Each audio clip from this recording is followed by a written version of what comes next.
안녕하세요. JDD 월드입니다. 박세익 전무님이 우버가 넥스트 아마존이 된다고 합니다. 우버가 1조 달러 클럽으로 충분히 갈 수 있다라고 말합니다. 그렇다면 우버랑 아마존의 공통점이 무엇일까요? 공통점이 네트워크 경제를 구축하는 공통점이 있습니다. 자, 그렇다면 이 빡빡이 악마가, 이 악마가 어떻게 이 전 세계적인 네트워크 경제를 구축했는지, 왜 아마존이 무서운 회사인지, 왜 우버가 아마존과 비슷하게 흘러가는지, 왜 네트워크 경제가 엄청나게 무서운지 알아보도록 하겠다라는 것입니다. 자, 이 기사는 2018년 기사입니다. 파괴적인 혁신 아마존 제국의 시작과 미래. 아마존은 이익을 내지 않는 게 목표라면서 시장을 장악했다.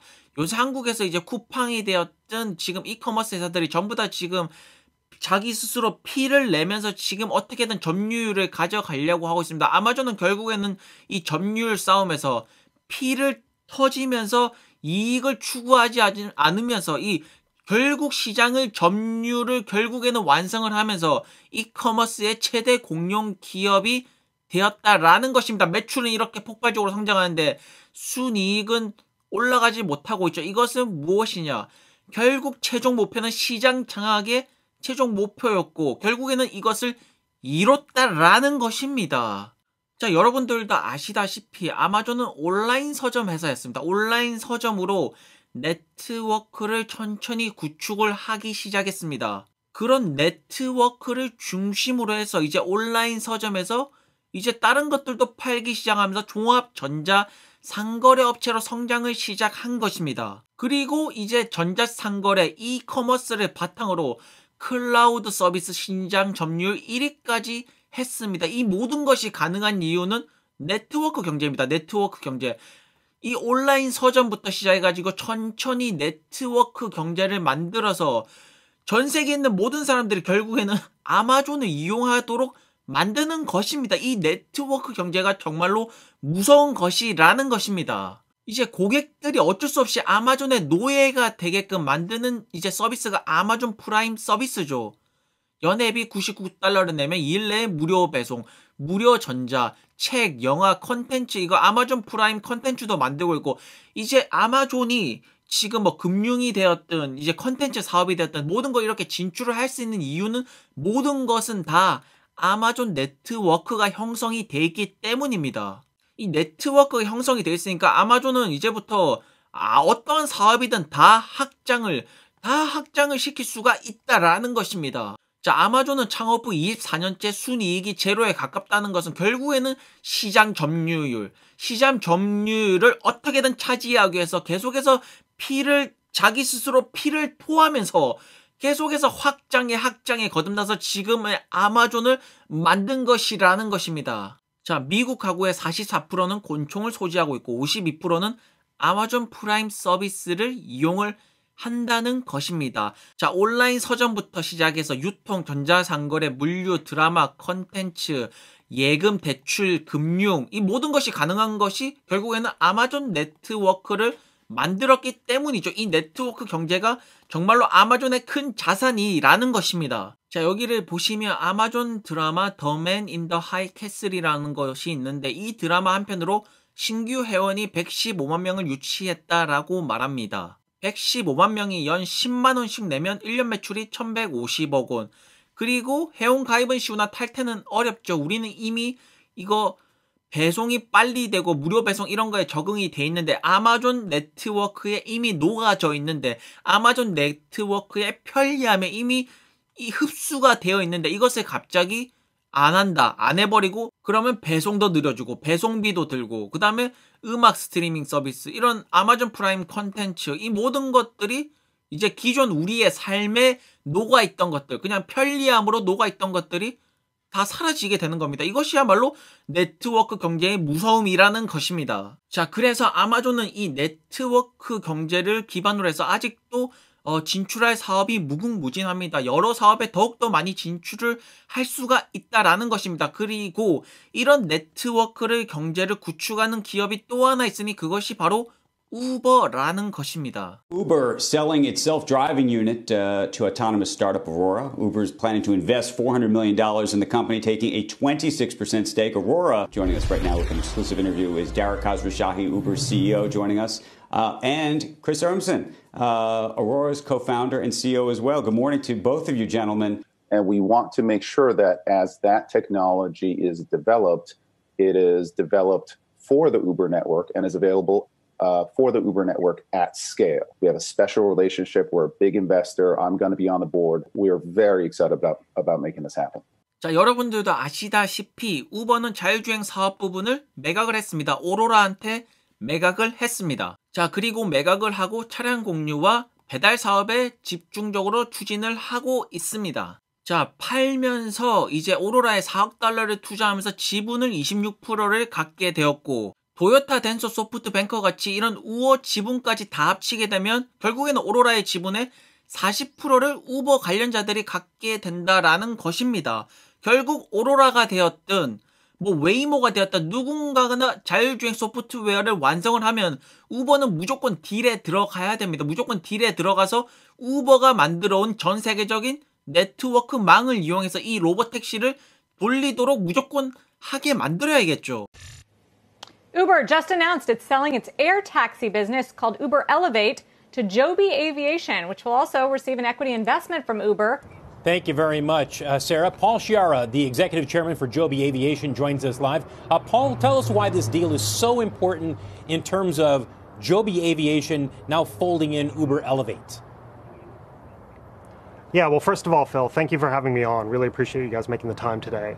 And we've been laser focused on the first piece, making sure that we have the right vehicle and making sure that that vehicle is ready for certification.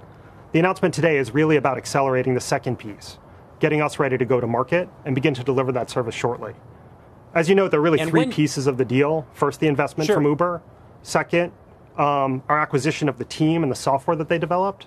And then third and finally, an expanded partnership with Uber that's going to get our service in front of a large number of customers from day one.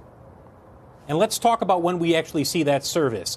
Are you targeting 2023? Is it realistic to think that you or I may be somewhere and we can use an app, use the Uber app to say, okay, I want Joby Aviation to pick me up here in a particular city and take me to another place, maybe 10, 15 minutes away? Yeah, so we're pretty confident on getting type certification of the vehicle in 2023. Yeah, so I don't know if you've ever spent any time sitting in traffic, Phil, but that's really the problem that we're trying to solve. We want to deliver a new mode of transportation. It's really a service that's suitable for any trips between 5 and 150 miles. 자, 우버 에어택시도 조비한테 팔아버렸습니다. 자, 팔면서 역시나 투자를 하면서 지분을 또 가지고 오게 됩니다. 어떤 기업에서 에어택시를 정말로 선점을 할지 모르겠지만 어쨌든 우버는 누군가가 에어택시가 나온다면 여기서도 또 무조건 딜이 들어가야 됩니다. 무조건 딜이 들어가서 우버 네트워크 경제를 무조건 이렇게 파트너십으로 이용할 수 있도록 무조건 이런 쪽으로 방향을 틀어서 일단 네트워크 경제를 엄청나게 크고 강하게 구축하는데 최고로 집중하기 위해서 현재로서는 차량 공유와 이 딜리버리 배달 쪽으로 집중을 하는 모습을 보이고 있습니다. 결국 자기가 잘할 수 있는 분야에 집중을 하는 것이죠. 자, 여러분들 시간이 언제 걸릴지가 모르겠지만 그 가까운 미래가 언제가 될지 모르겠지만 확실한 것은 모빌리티 부분에서 로봇택시는 당연히 올 미래입니다. 그리고 물류 쪽이나 배달 쪽 이런 쪽에서도 당연히 로봇이 되었든 드론이 되었든 이런 현상은 당연히 미래가 온다면 당연히 무조건 올 일이고 우버는 지금껏 만들어온 네트워크 경제를 이용해서 이 기술력들을 가진 소프트웨어 회사들이랑 어떻게든 딜을 들어가서 그대로 이 네트워크 제국을 계속해서 유지시키는 것이 우버의 핵심 포인트입니다. 핵심 포인트. 전 세계 차량 공유 서비스 디디랑 그랩이랑 얀덱스 이 지분을 다 가지고 있고 한마디로 현재로선 차량 공유 서비스는 전 세계에서 우버가 대제국을 건설해 놨습니다. 자, 크로스 부킹도 이제 조금씩 이제 회복을 하고 있는 추세입니다. 자, 그리고 문제는 이제 우버가 폭발적인 성장을 하려면 어쨌든 흑자로 전환을 해야 됐는데 이 흑자 전환 시기가 언제일지는 누구도 알 수가 없습니다. 그리고 또 하나의 복병이 있다면 이 로봇택시 사업이라는 부분이 이렇게 시간이 흘러서 천천히 이렇게 나오게 되면서 우버랑 딜을 맺어가지고 이런 식으로 흘러간다면 우버의 네트워크 경제는 굳건할 겁니다. 하지만 어느 순간 뭔가 파괴적인 혁신을 가지고 어느 순간 전기차를 25,000달러에 팔아가지고 이 전기차를 사면 여러분들이 일할 때 이 주차장에서 자동차가 알아서 돈을 벌어와서 여러분들이 1년에 뭐 3만 불을 벌게 해준다든지 이런 갑자기 어느 날 갑자기 툭 튀어나오는 엄청난 뭐 자율주행 기술, 엄청난 로보택시 기술 이런 것이 갑자기 확 튀어나 버린다면 우버의 네트워크 경제는 흔들릴 수가 있습니다. 그렇지만 이렇게 갑자기 엄청나게 파괴적인 것이 튀어나오지 않는 이상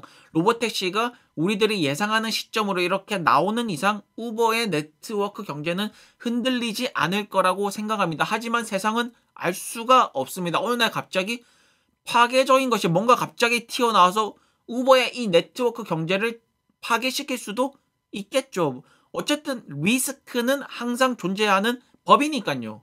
자, 우버는 이 전 세계에 구축해놓은 네트워크망을 가지고 현재로서는 차량 공유와 딜리버리에 집중을 하고 있지만 이 네트워크를 기반으로 핀테크에도 충분히 도전을 할 수가 있습니다. 핀테크도 가능하고 그 외에 여타 기타 다른 사업들, 컨텐츠도 충분히 도전을 할 수 있고 이 네트워크가 강화될수록 이 네트워크가 아마존의 네트워크 경쟁처럼 더 강해지고 단단해질수록 더 진출하고 확장할 사업은 더욱더 많아지는 것이겠죠. 하지만 여전히 리스크는 존재하는 법이고 우버가 이 네트워크 경제를 아마존처럼 단단하고 강하게 만드는데 성공만 한다면 그리고 흑자 전환을 보여준다면 1조 달러 클럽 진출도 어려운 것이 아니라고 생각을 합니다.